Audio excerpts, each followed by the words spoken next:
こんにちは、学びオタクです。今日はこちらの旧キット、機動戦士ガンダムジークアクスより、シャロンのバラの名でも知られるララー専用モビルアーマー、通称エルメスを全塗装で製作しました。スケールは550分の1、いわゆる旧キットになります。成型色は単調で、モールドも甘めですが、そこに丁寧に手を加えれば、その造形美はまだまだ輝くと思い製作してみました。今回はこの小さなエルメスをどこまで美しく仕上げられるか、シャロンのバラとして心を込めて手掛けていきたいと思います。ランナーは2枚だけ、とてもシンプルな構成です。ここに手を加えて情報量を増やしていきます。まずは切り出しからえぐれや発火を防ぐために2度切りで丁寧にカットしていきます。特に印象的なエルメス本体の外装面は仕上がりに直結するので慎重に、ゲートを少し残して一度切り、面に近いところを2度目で軽く切る。この手順で表面を傷めずにきれいに整えられます。他のパーツも同様になるべく負荷をかけないように2度切りで統一。ここでの丁寧さがこの後行う筋彫りや塗装のノリをぐっと良くしてくれます。私、学びオタクは子供の頃にガンプラにはまり、そのままフェードアウト。2016年にプラモデル制作に本格復帰し、大人の財力で道具を買い揃え、ノウハウを学びながら実践し、スキルアップの過程を動画配信しております。そしてランナー後の処理です。旧キットなのでどうしてもバリや引けが目立つ部分があります。こうした細かな箇所を放置すると塗装後にあれとして浮き上がってしまうので、ここは丁寧に処理していきます。まずはデザインナイフで大きなバリを軽く削ぎ落とし、その後にスポンジヤスリで表面をなじませていきます。スポンジヤスリは力を入れすぎず、角を舐めるように動かすのがコツ。やりすぎるとエッジが丸まってしまうので、当て方を意識しています。続いて仮組みをしていきます。今回は旧キットなので、最近のガンプラのように接着剤不要というわけではありません。このキットでは接着剤の使い方がとても重要になります。ただし一度接着してしまうとバラして塗装することができないため、まずはマスキングテープで仮止めをしながら全体のバランスを確認していきます。仮組みをすることで完成後の立体的なボリューム感がつかみやすくなり、どの部分を先に塗装するのか、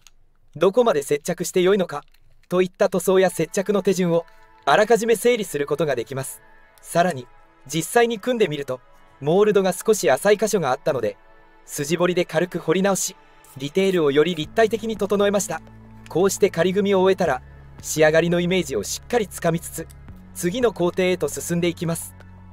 続いて後部のバーニア部分です。実は今回昔制作した RG ジオングのバーニアパーツを流用しています。 RG ジオングでは一部パーツを別のものに差し替えていたため、ジャンクパーツとしてこのバーニアが余っていたんですね。そこでその余ったバーニアを一つ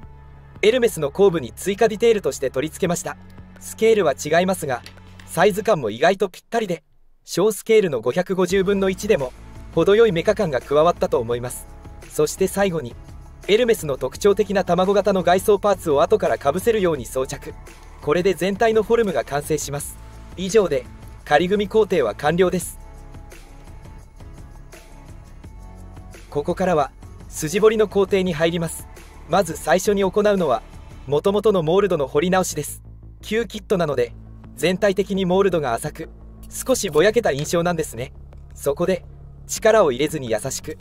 何度もなぞるように彫り直していきます。一度で深く彫ろうとせず、軽いタッチで少しずつ深くしていくのがコツ。時にはパーツの方を動かして自然なラインを意識しながら作業します。そして全体の情報量を増やすために新しい筋彫りも追加していきます。まずはシャーペンで軽くデザインを書き込み、そこをガイドにして彫っていく流れです。今回は試しに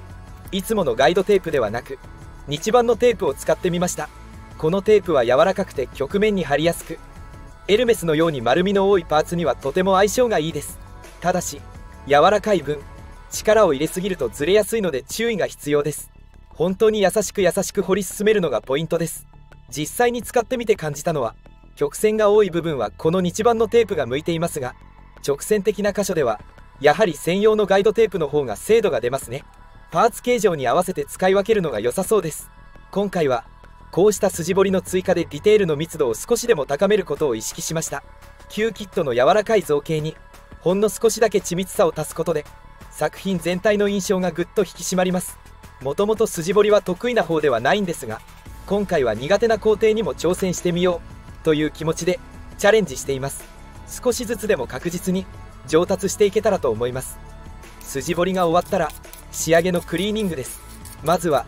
彫った部分の周りをスポンジやすりで軽く整えます。筋の周辺に残ったバリや削りカスのざらつきを鳴らしてあげるイメージですね。そして最後に歯ブラシを使って筋の中に入り込んだ粉やカスを丁寧にかき出していきます。細かい作業ですが、これをやることでモールドがくっきりと見えるようになります。地味に見える工程ですが、こうした小さな丁寧さの積み重ねが最終的な仕上がりを大きく左右します。はい、こんな感じですね。筋も綺麗に入り、ラインがしっかり立ち上がったと思います。続いて横の曲面部分の筋彫りに入ります。ここでは曲線用のガイドテープを使用しました。日版のテープも試してみたんですが、今回はより精度の高い曲面用ガイドテープの方が彫りやすかったので、こちらを採用しています。曲線部分は特にテープをきれいに貼ることが大切です。少しでも歪むとそのまま筋がよれてしまうので、丁寧に位置を確認しながら慎重に貼っていきます。そしてこのラインに沿って筋を彫っていきます。力を入れずに優しく何度もなぞるように、一度で深く彫ろうとせず何回かに分けて少しずつ深めていくイメージです。時々タガネがずれたり外れたりすることもありますが、その場合は慌てず後で接着剤などで軽く補修して対応しています。はい、こんな感じで彫れました。曲面にも綺麗にラインが入って立体感がぐっと増したと思います。次に翼の部分を仕上げていきます。この部分はもともと少しのっぺりとした印象だったので、筋彫りを追加して情報量を増やすことにしました。まずは日版のテープを使ってガイドを作成。位置決めがしやすいのでこのテープを選びました。ガイドに沿って 0.15 の筋彫り用タガネでゆっくりとラインを入れていきます。力を入れず優しく何度もなぞるように彫るのがポイントです。今回の動画では特にこの筋彫り作業に集中して進めています。翼のラインが整ってくると全体の立体感もぐっと引き締まって見えますね。さらに筋彫りと筋彫りの間に縦のラインを追加します。ここでは青い筋彫り用専用の硬いガイドテープを使用。このテープは少し硬めですが、その分ブレにくく直線を入れるのにとても使いやすいです。はい、こんな感じです。翼全体に細かなラインが入り、情報量が少しだけ増しました。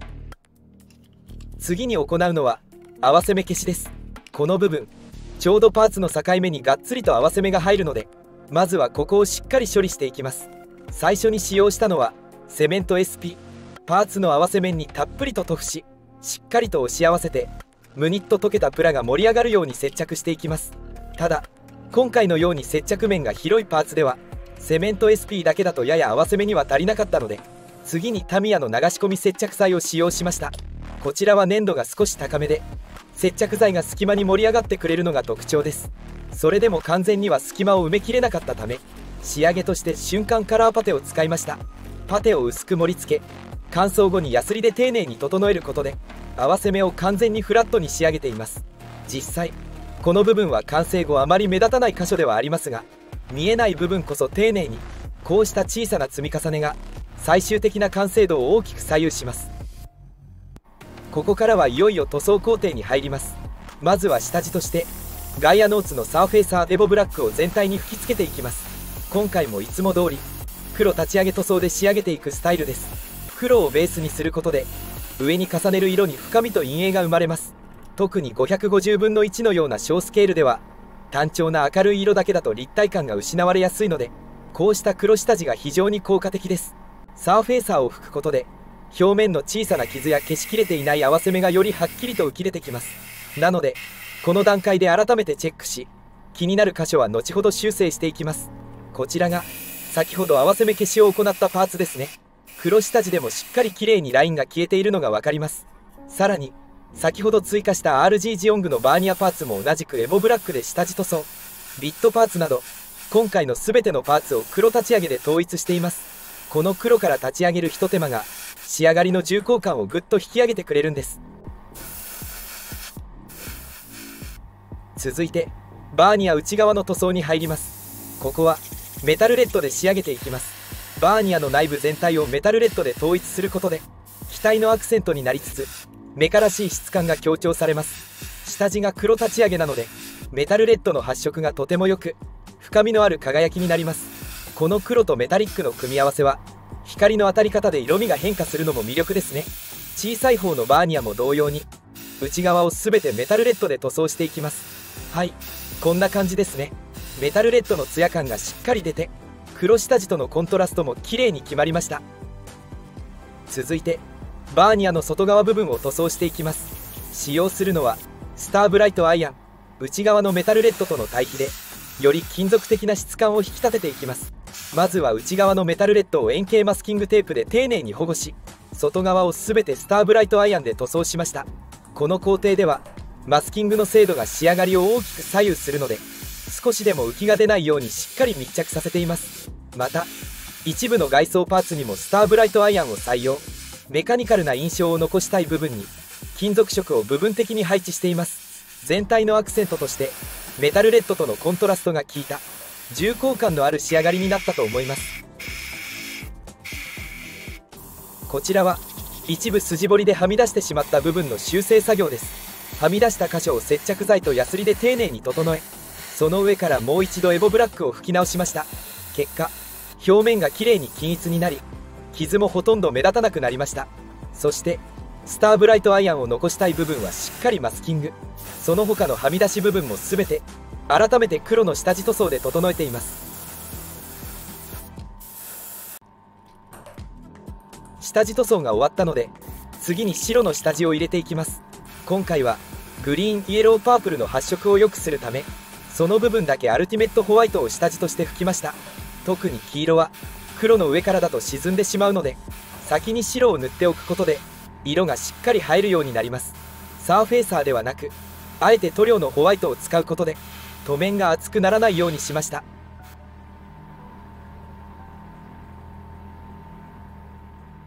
続いてマンダリンイエローを吹いていきます。白下地の上から薄く丁寧に重ねていくイメージです。イエローは塗膜が厚くなりやすいので一度に吹かず薄く何度も重ねることで綺麗に発色させています。このようにして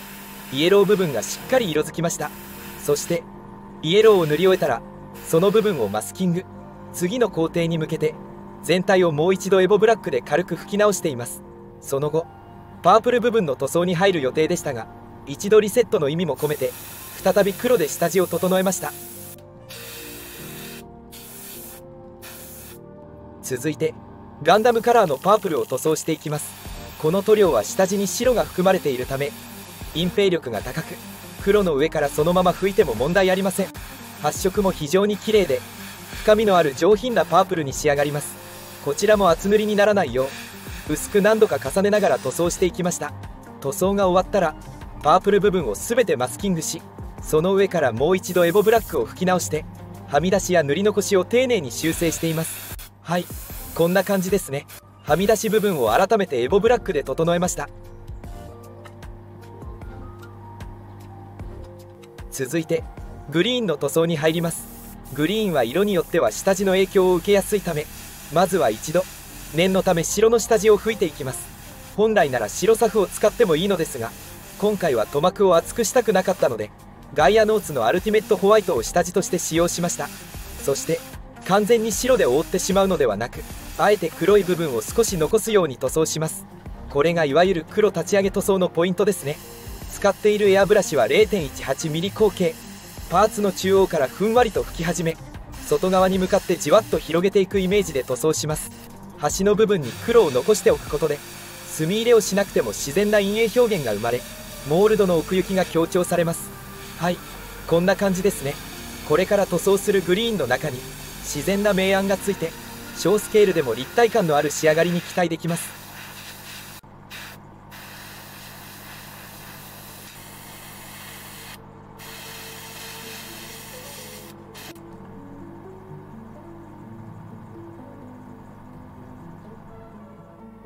この上からまずはウォーカーグリーンを試しに吹いてみました。ところが実際に塗ってみると色味がどこかマスキングゾルのようなゴムっぽさがあり質感も少しおもちゃっぽく見えてしまいました。成型色に近い印象になってしまったんですね。やはりエルメスはもう少し軍艦のような重厚感を出したい。そこで思い切ってカラーを変更し、日本軍機ゼ戦などに使われる暗緑色を採用しました。この深いグリーンに変えたことで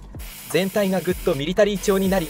落ち着いた質感に光の当たり方で程よくムラも出て金属的な深みが感じられる仕上がりになりました。結果的にこの暗緑色を選んで本当に正解でした。実際に吹いてみると深みのある発色でムラも程よく出てくれました。このムラがまた自然な陰影になっていて、下地の黒がうっすら残ることで重厚感がぐっと増しています。本体も同じようにこの深いグリーンで塗装しています。色を変えただけで質感が見違えるように上がり、アニメ調というよりも実際に存在しそうなミリタリーカラーの雰囲気になりました。ゼロ戦などで使われるこの暗緑色を採用したことできっと全体が引き締まり、リアルで深みのある仕上がりになったと思います。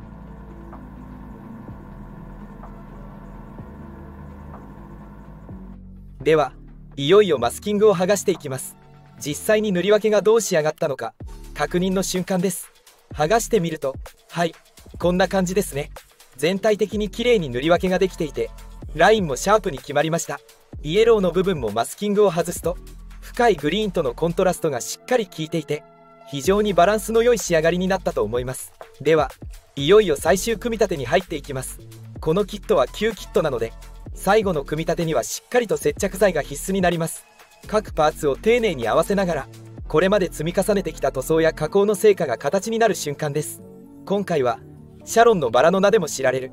ララー専用モビルアーマーを全塗装で製作してきましたが、いかがだったでしょうか。制作のきっかけはジークアクスを見た時に感じた旧キットのエルメスを自分の手で蘇らせてみたいという思いでした。筋彫りで情報量を少し足し、下地や色味にこだわって塗装を重ね、さらに RG ジオングのバーニャを流用することで旧キットながらも立体感と存在感のある作品に仕上がったと思います。小スケールながらも細部まで丁寧に仕上げることで旧キットが持つ味と可能性を改めて感じられました。ということで、今回のシャロンのバラことララー専用モビルアーマーの評価はこちら。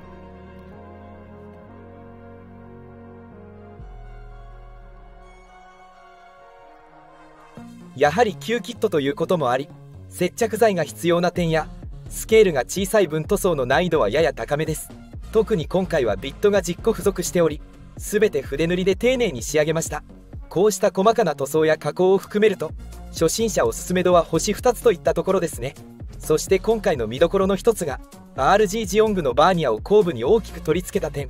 旧キットながら印象的で迫力のあるリアビューに仕上がったと思います。また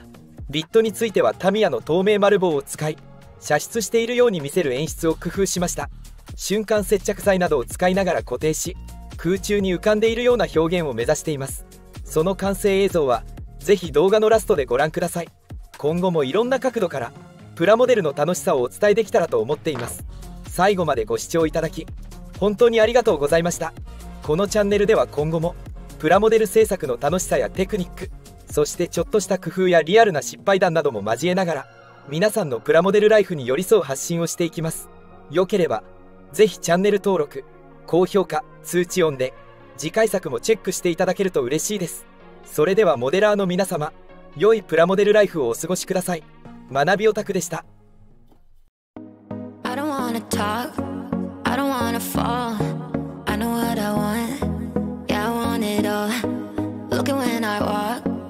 My number, call, pick you like a lock, just to make you crawl.